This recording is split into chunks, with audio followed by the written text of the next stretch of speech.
Hey everybody, it's Greg from Park Journey. Hope you're all doing well. So today's video kind of different than what we normally do. I'm going to talk a little bit about the report that came out today regarding the accident, the tragedy that could have been prevented at the Orlando Freefall last month. First and foremost, our thoughts to Tyree Sampson's family. Most importantly, over anything else. As a parent, as somebody who loves theme parks and, thrill rides and things, I can't imagine what they're going through right now. I brought my kids up at theme parks, and to think that something like this could happen, not something that, you ever think about, but, I did talk a little bit about the Glenwood Caverns, accident last year as well. But was kind of holding off on this until we kind of got some kind of facts. I didn't think it was fair to the family to just go in and speculate about these different things, and that's not something we do. But I did want to address, because we did get some official things that came out today. So I'll link in the description link to the Orlando Fox 13's report, because it does have a link to the actual PDF file of the accident. I haven't been able to find a link just straight to the PDF file, but it does have a link to it there, so you can all read the full report. But some of the things that it's in here, it's 14 pages. I do encourage you all to go through and read it. I did, but I'm going to kind of concentrate on one part of it here, which is the conclusion. And I'm just going to kind of, go through it, and then talk about a couple of things here that have kind of come out since this happened as well.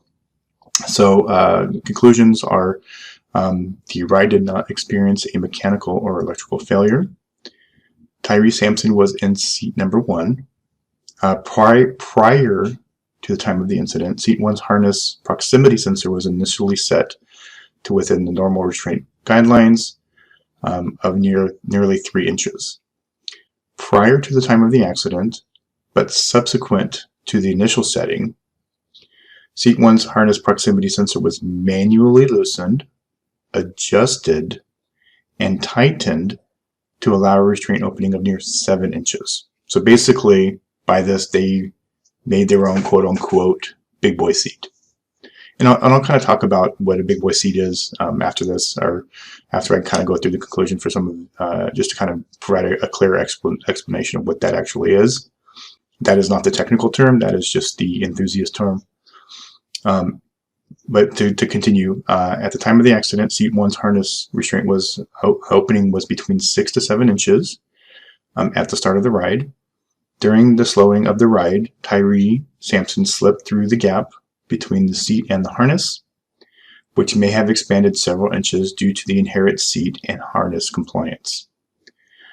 The cause of the subject accident was that Tyree Sampson was not properly secured in the seat, primarily due to the misadjustment of the harness proximity sensor. So what that tells me is, I don't want to say the ride officer are out the hook, but basically they were operating the ride based off of what they had been told by the owners of the ride, who had changed this.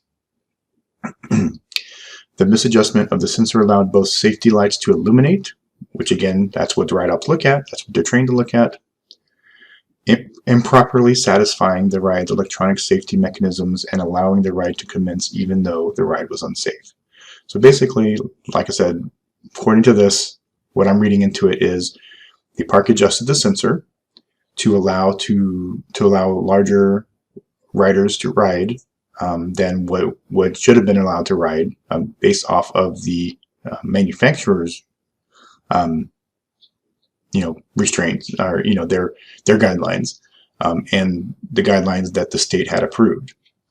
So basically, they probably were having to walk off a lot of people from the ride because they were too big. So they decided to make a big boy seat, and now somebody has died from it. That's basically what this is telling me. And again, I've been following theme parks for almost my entire life. So that's basically what it's boiling down to. It tells me that this was 100% 100% preventable. The amount of money that they would have made from excluding a couple of riders a day is nothing compared to somebody's life. And obviously nothing compared to what is coming for them because, this is obviously negligent in more ways than one, possibly criminally negligent. I'm not going to speculate on that. I'll leave that to the authorities, but somebody made the decision to adjust the sensor on one seat in particular and one seat only, and this is what happened.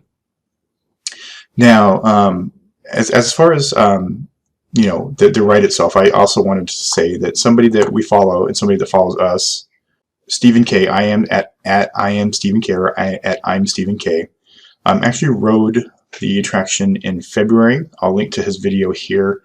And basically he was in that same seat, and you can see in the video, that there's quite a gap there, and that he was assigned that seat because they told him that that's the seat he would fit in. Now I will say that he's just providing his experience on the ride. He's not commenting on, the safety of the rides or supporting or contradicting anything. He's just, here's the video of me riding the ride. And that's it. So kudos to Stephen for posting that. I've been following Stephen for a long time. We've interacted quite a lot. So he's just basically saying, look, this is me on the same seat, as the young man that passed away. And you can read into it what you will. But again, he's not, he's just posting it for informational purposes. So again, I'll link to that here, and you can see a bit of it here. But you can see in the video, there is quite a gap there when Stephen is writing it. And one thing I didn't notice, or I didn't realize before watching his video, was that unlike something like Falcon's Fury at Busch Gardens, which also has a tilting mechanism, but also has a vest restraint in addition to the over the shoulder, is when that ride tilts and it drops, it tilts back. Let me see if I can put my hand in it tilts back as you're falling. So at the bottom of the drop, it is basically tilting back on you. This one, as I noticed in Steven's video, it doesn't untilt until the like you're basically hitting the ground, or hitting, not the ground, but hitting the brakes, tilted. And then once you actually get down to the very bottom and you're fully stopped, that's when it kind of tilts back, which I didn't realize that before today. So there's that. So again, just, this is basically telling me that, obviously the company did something that they shouldn't have done. And unfortunately, a young man paid the price. So just to kind of, to go back a little bit, I want to talk a little bit about big boy seats. And basically it's just a term for seats on a particular ride or attraction that are basically made to fit a larger individual. I've had to use them. I will, on a few rides. I rode Superman at Magic Mountain on Friday, and I almost had to get walked off of it. The seat, the way that the seats are, and the seat belt that you have to strap, it was a tight fit, I'll be honest. But I mean, I've had to walk off a couple of rides, throughout my life. But basically, big boy seats are manufactured seats to accommodate those of a larger, those who might be a little bit larger. It's not going to fit everybody, even the big boy seats. Some of them are just, some people are just too big to fit in them, and some rides don't have them. And there's a reason why some rides don't have them. But the rides that do, they are assigned that by the manufacturer. This is not something that the park does. This is not something that the ride op decides. This is something that the manufacturer specifies as a seat that can fit a larger individual. Here's a picture of one on a B&M floorless coaster here. You'll see, there's multiple seat belts. There's 2 seat belts. The actual over the shoulder restraint is larger, and sits a little higher up. But it is not just something that they adjusted the sensor to bypass it, which is what happened here at the Freefall in Orlando. So again, big boy seat on your typical ride at Cedar Fair or Six Flags or whatever, manufactured, approved, built for that purpose. seat at the Freefall in Orlando, not built for that purpose. So that's the big difference. So I don't want somebody to see, oh, this ride has a big boy seat, that seat's not safe. Not the case at all. In fact, even if you're not a big person, you can still sit in that seat. But it's just built it's a little beefier for those of us that are a little beefier, and completely safe, completely signed off on through state agencies, through, the park, through the manufacturer, 100% safe. They're just there. So I did find on Six Flags Great American World, SFGAM World, they've been around for 20 years, maybe even longer. But somebody had posted a guide to the big boy restraints on their forums back in 2010. Again, I'll put that in the comments here. But a really good overview of what it is. For the different manufacturers, like for Aero, Vekoma, Schwarzkopf, Premier, B&M, things like that. But typically, like something on a B&M coaster, you'll have maybe 1 or 2 seats per train that are big boy seats, and then the rest are just normal. And typically they're in the middle of a train. They're not, you're not going to get your front row or anything like that. Things like that. So, but again, they've been approved. They're signed off on. They're manufactured to meet that purpose.